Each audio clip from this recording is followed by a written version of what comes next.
Hello viewers, ఈరోజు మనం ప్రతి పేరెంట్కి ఉపయోగపడే ఇంట్రెస్టింగ్ టాపిక్ గురించి మాట్లాడుకోబోతున్నాం. సో పొద్దున్నే లేవగానే ఈ ఉరుకుల పరుగుల జీవితంలో పిల్లల్ని స్కూల్కి పంపించడం అనేది పేరెంట్స్కి ఒక టాస్క్ అనే చెప్పాలండి. సో చాలామంది పిల్లలు మారం చేస్తూనే ఉంటారు. స్కూల్కి వెళ్ళిన తర్వాత స్కూల్లో చాలా కంప్లైంట్స్. సో నార్మల్గా ఉండే పిల్లలు కూడా ఉంటారు. సో ఇట్లా కొంచెం హైపర్గా బిహేవ్ చేసే పిల్లలు కూడా ఉంటారు. సో మరి ఇలాంటి వాటి గురించి ఎక్స్‌ప్లెయిన్ చేయడానికి మనతో పాటు ఉన్నారు అశోక రీహాబ్ నుంచి నవిత రాహుల్ గుల్వే గారు. నమస్తే డాక్టర్ గారు. సో చాలామంది స్కూల్లో టీచర్స్ కంప్లెయింట్ చేసేది ఏంటంటే పిల్లలు చాలా హైపర్ యాక్టివ్‌గా ఉంటున్నారు.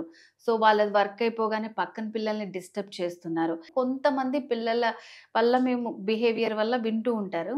సో ఇవి ఎందుకు జరుగుతూ ఉంటాయండి? యాక్చువల్లీ కొంతమంది పిల్లల్లో మనం చిన్నప్పుడు కనుక ఏడీహెచ్డీ అలాంటి సింటమ్స్ ఉంటే కనుక మనం అవి చిన్నప్పుడు గుర్తించకపోయినా కూడా స్కూల్ టైంలో వాళ్ళు స్కూల్కి వెళ్ళిన తర్వాత ఏమవుతుందంటే అంటే వీళ్ళు మెయిన్లీ ఏంటంటే కొంచెం హైపర్ ఎక్కువ నార్మల్ దానికంటే ఇప్పుడు ఈ మధ్య కాలంలో చాలా మంది పిల్లలు యాక్టివ్గా ఉన్నారు. వాళ్ళతో కంపేర్ చేసుకుని వీళ్ళు ఇంకొంచెం హైపర్ ఉంటున్నారు. సో ఆ హైపర్ వల్ల ఏమవుతుందంటే వాళ్ళకి అటెన్షన్ ల్యాక్ ఉంటుంది. సో అందుకనే స్కూల్లో టీచర్ ఏమని చెప్పినా వినకపోవడం, ఒబే చేయకపోవడం కమాండ్, లేకపోతే బోర్డు నుంచి కాపీ చేయమంటే చేయకపోవడం, చదవకపోవడం, రాయకపోవడం, పద్దాక వాష్రూమ్స్కి వెళ్ళడము, లేకపోతే కొంతమంది పిల్లలు ఏంటంటే రాస్తారు, రాసేసి వేరే పిల్లలు పెన్సిల్ తీసుకోవడం, ఇరేజర్ తీసుకోవడం, వాళ్ళ బెంచెస్లో ప్రాపర్ సిట్టింగ్ లేకుండా వాళ్ళ పక్కన ఉన్న వాళ్ళ ప్లేస్లోకి వెళ్ళి కూర్చొని వాళ్ళకి ఇబ్బంది పెట్టడం, ఇవన్నీ చూస్తున్నాం ఈ మధ్య. సో దీనికి మన అశోకాలో ఏంటంటే కాగ్నిటివ్ బిహేవియర్ థెరపీ అని ఉంటుంది, ఇంకా సుజోక్ 6 అనేది ఉంటుంది. ఎందుకంటే వాళ్ళు వెరీ నార్మల్ కిడ్స్, అంటే స్కూల్కి వెళ్తున్నారు, మాట్లాడుతున్నారు, చదువుతున్నారు, సోషలైజ్ అవుతున్నారు, ప్రాబ్లమ్ సాల్వింగ్ ఉంది, లాజికల్ థింకింగ్ ఉంది, everything is fine. But only major issue ఏంటంటే వాళ్ళు హైపర్గా ఉండడం, అంటే ఏదైనా పనిని కొంచెం ఓవర్ ఎగ్జైట్ అయ్యి ఓవర్ యాక్టివ్గా వర్క్ చేయడం అన్నట్టు. సో దీనికి మనం కాగ్నిటివ్ బిహేవియర్ థెరపీ అనేది ఉంటుంది మన అశోకాలో. దీనివల్ల ఏమవుతుందంటే వాళ్ళ కాగ్నిషన్ మీద వర్కౌట్ చేస్తాం, ఎస్పెషల్లీ బిహేవియర్ ఇష్యూస్ మీద వర్కౌట్ చేస్తాం, ఇంకా వాళ్ళ అండర్స్టాండింగ్ లెవెల్ పెరగడానికి. సో కొంతమంది పిల్లలు, అలాంటి పిల్లలు ఏంటంటే స్లీప్ అండ్ గట్ ఇష్యూస్ కూడా ఉంటాయి. So sleep and gut issues అంటే వాళ్ళు నైట్లో నిద్ర పోకపోవడం, అంటే స్లీప్ సైకిల్ ఇప్పుడు ఇంత ఏజ్కి ఇన్ని అవర్స్ స్లీప్ అని ఉంటుంది. సో నిజంగా వాళ్ళకి ఎంత స్లీప్ అవసరం ఉంటుంది? స్క్రీన్ టైం కూడా ఇప్పట్లో మనం అవాయిడ్ చేయలేకపోతున్నాము. అంటే స్లీప్ మినిమం 8 to 9 hours ఉండాలండి స్లీప్ పిల్లలకి. సో మనం ఏంటంటే ఇప్పుడు మీరు స్క్రీన్ టైం ఎటు అవాయిడ్ చేయలేము అంటున్నారు, బికాజ్ వాళ్ళు గ్రో అప్ అంతా బాగుంది, వెరీ నార్మల్, మనకి ఎక్కడ ఇష్యూ కూడా లేదు. కాబట్టి మీరు మేక్ షూర్ దట్ ఒక కార్టూన్ మూవీ వాళ్ళకి ఇంట్రడ్యూస్ చేయొచ్చు. కార్టూన్ మూవీస్ ఇంట్రడ్యూస్ చేయడం వల్ల అంటే క్రియేటివిటీ పెరుగుతుంది, అంటే కొంచెం ప్రాబ్లమ్ సాల్వింగ్ అక్కడ కూడా చేంజ్ అవుతుంది. కొన్ని ఫిలిమ్స్ ఎట్లా ఉంటాయంటే కైండ్నెస్ నేర్పించడము, షేరింగ్ నేర్పించడము, అలాంటి కార్టూన్ మూవీస్ ఉంటాయి, మనం అవి చూపించచ్చు. బట్ ఏంటనంటే అవి 1.5 hours మూవీ డ్యూరేషన్ అయితే 1.5 hours ఉంటుంది.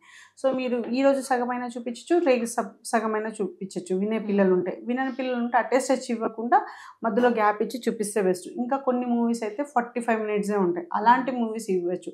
కానీ వెరాజ్ మనం రీల్స్ని అస్సలు ఎంకరేజ్ చేయకూడదు. రీల్స్ చేయడం వల్ల ఏమవుతుందంటే ఇప్పుడు సుజోక్ ప్రకారం ఏంటంటే మన బాడీ మొత్తం హ్యాండ్ అండ్ ఫుట్లో కరెస్పాండ్ అయి ఉంటుంది.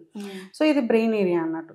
సో మనకు బ్రెయిన్లో ఏంటంటే డోపమైన్ అనేది న్యూరోన్ ట్రాన్స్మిటర్ హార్మోన్స్, అంటే మన బ్రెయిన్ నుంచి కొన్ని హార్మోన్స్ రిలీజ్ అవుతుంటాయి. ఎలా రిలీజ్ అవుతుంటాయి? ఇప్పుడు స్ట్రెస్ ఉందనుకోండి, కార్టిజోల్ అనే హార్మోన్ ఉంటుంది. పెయిన్కి ఎండార్ఫిన్ హార్మోన్స్ అనేది న్యాచురల్గా రిలీజ్ అవుతుంటాయి. మనం చేసే పనిని బట్టి ఆ పనికి సంబంధించి హార్మోన్స్ రిలీజ్ అవుతుంటాయి. పిల్లల్లో ఏంటి, రీల్స్ ఇవి చేయడం వల్ల ఏంటంటే అడిక్ట్ అవ్వడానికి డోపమైన్ న్యూరోన్ ట్రాన్స్మిటర్ అనేది ఎక్కువ రిలీజ్ అవుతూ ఉంటుంది.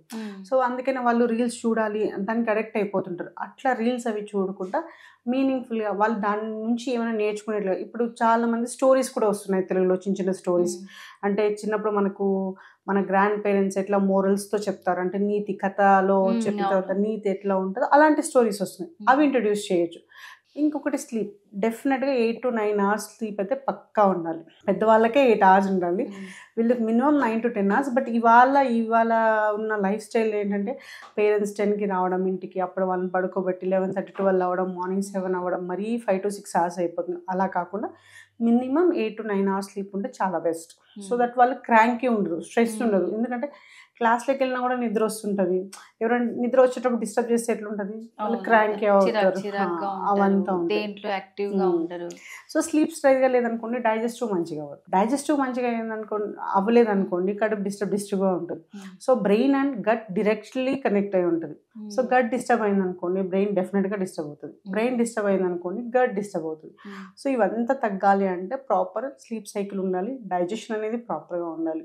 సో అలాంటప్పుడు ఏంటంటే వాళ్ళు హ్యాపీగా ఉండగలుగుతారు. సో ఇప్పుడు దాకంటే మనం ఓవర్ ఎగ్జైట్ అయిపోయే పిల్లల గురించి మాట్లాడాం. ఇంకా టీచర్స్ కంప్లైంట్ చేసేది ఇంకొకటి కూడా ఉంటుంది. సో వాళ్ళు ఎక్కువ చెప్పింది వినలేని వాళ్ళు, సో డల్గా ఉండేవాళ్ళు, రాసిన అండ్ చదివినా వాళ్ళకి ఎంత చెప్పినా గుర్తు పెట్టుకోరు. సో పేరెంట్స్ కూడా వాళ్ళకి చెప్తూనే ఉంటారు, కొంతమంది చెప్పి విసిగిపోతూ ఉంటారు వాళ్ళు. సో అది దాన్ని మతిమరుపు అనుకోవచ్చా, లేకపోతే అది కూడా ఏదన్నా ఒక డిసీజ్ కింద ఉంటుందంటారా పిల్లలు? డిసీజ్ అని చెప్పలేం కానీ దీన్ని లెర్నింగ్ డిజేబిలిటీ అంటాం. అంటే ఏవైతే చెప్తున్నారో టీచర్ దాన్ని గ్రాస్ప్ చేయలేరు. కొంతమంది మ్యాథమెటిక్స్ ఏదైతే ఉంటాయో ప్లస్ మైనస్ అడిషన్ సబ్స్ట్రాక్షన్స్ ఏవైతే ఉంటాయో అవి అర్థం చేసుకోలేరు. కొంతమంది చదవలేరు. సో వీటిని లెర్నింగ్ డిజేబిలిటీలో డిస్లెక్సియా, డిస్గ్రాఫియా అని ఉంటాయి అన్నట్టు టైప్స్. వాటిలో ఏదైనా అయి ఉండొచ్చు. అంటే వీళ్ళలో కొంతమంది మిర్రర్ ఇమేజ్ రాస్తారు, ఉల్టా రాయడం, 3కి ఇట్లా రాయడం, 2కి ఎస్కి 5కి కన్ఫ్యూజ్ అవ్వడం, బికి డికి పికి క్యూకి, అంటే మిర్రర్ ఇమేజ్తో రాస్తారు. అండ్ వాళ్ళు ఎప్పుడు రాసినా కూడా కన్ఫ్యూజ్ అవుతుంటారు దానికి. అలా కొంతమంది ఉంటారు. బీడీకి కన్ఫ్యూజ్ అయ్యేవాళ్ళు. కొంతమంది మిర్రర్ ఇమేజ్, వాళ్ళకి 3 రాయాలని తెలుసు కానీ ఉల్టానే రాస్తారు. మనం 3 చెప్తే వాళ్ళు ఉల్టానే రాస్తారు. అంటే మిర్రర్లో మనం 3 రాసిన తర్వాత మిర్రర్లో ఎలా కనిపిస్తుందో అలానే రాస్తారు. సో దీని అంతా లెర్నింగ్ డిజేబిలిటీ ఉంటాం. సో వాళ్ళకి ఏంటి ప్రాబ్లం ఉంది, ఎందుకు వాళ్ళు అర్థం చేసుకోలేకపోతున్నారు టీచర్ చెప్పింది. ఎందుకంటే వాళ్ళ ఏజ్ పిల్లలు సేమ్ ఏజ్ పిల్లలు వేరేజ్ వాళ్ళు అర్థం చేసుకుంటున్నారు, ప్రాపర్గా రాసినప్పుడు వీళ్ళు రాయట్లేదు. అంటే ఏజ్ ఉంది, ఎబిలిటీ లేదు, దాన్ని డిజేబిలిటీ అంటున్నాం.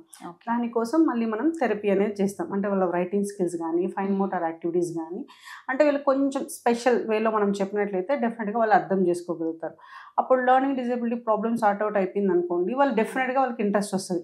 ప్రతిసారి బీడీ రాసినప్పుడు టీచర్ కోప్పడుతుంది, మమ్మీ కోప్పడుతుంది, ట్యూషన్కి వెళ్తే ట్యూషన్లో బికాజ్ వాళ్ళు గ్రాప్ చేయలేకపోతున్నారు. వీళ్ళకి ఎందుకు ఆయనకి కానీ ఆమెకు కానీ ఆ ప్రాబ్లం ఉంది అని ఏదర్ కేర్ టేకర్ కానీ మమ్మీ కానీ టీచర్ కానీ ట్యూషన్ టీచర్ కానీ అర్థం చేసుకోలేనప్పుడు ఏంటంటే వాళ్ళు కోపంగా చేసినప్పుడు వీళ్ళకి బాధ, నేను ఇంకా అది చేయలేకపోతున్నాను, అది గ్రాబ్ ఉండదు, భయం వేస్తుంది. సో బి రాయాలన్నప్పుడు ఇంకా లైన్ స్టాండింగ్ లైన్ గీసి ఆగుతారు, ఇటువైపు కవ్ చెప్పాలా ఇటువైపు కవ్ చేయాలా అన్నది. సో దాన్ని లెర్నింగ్ డిజేబిలిటీ అంటారు. దానికి కూడా మన దగ్గర థెరపీ ఉంది. ఇప్పుడు ఇట్లా డల్గా ఉండే పిల్లలకి చేసే థెరపీస్ ఇవి ఎట్లా ఉంటాయి?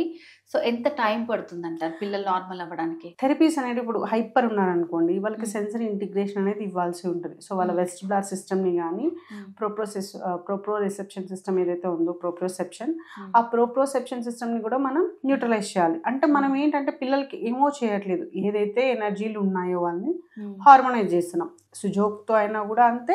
ఈ సెన్సరీ వాళ్ళకి ఏంటంటే కొంతమంది సీకింగ్ ఉంటుంది. ఇప్పుడు హైపర్ ఎవరైతే అనుకున్నామో వాళ్ళు సీకర్స్, అంటే వాళ్ళు అన్ని ఎక్స్ప్లోర్ అవ్వాలనుకుంటారు. ఫంక్షన్కి వెళ్ళినా ఒక దగ్గర కూర్చోరు, క్రౌడెడ్ ఏరియాకి వెళ్ళినా ఒక దగ్గర కూర్చోరు, మాల్స్లో ఉండరు, ఎక్కడ వెళ్ళినా అన్ని ఎక్స్ప్లోర్ అవ్వాలి అటు ఇటు.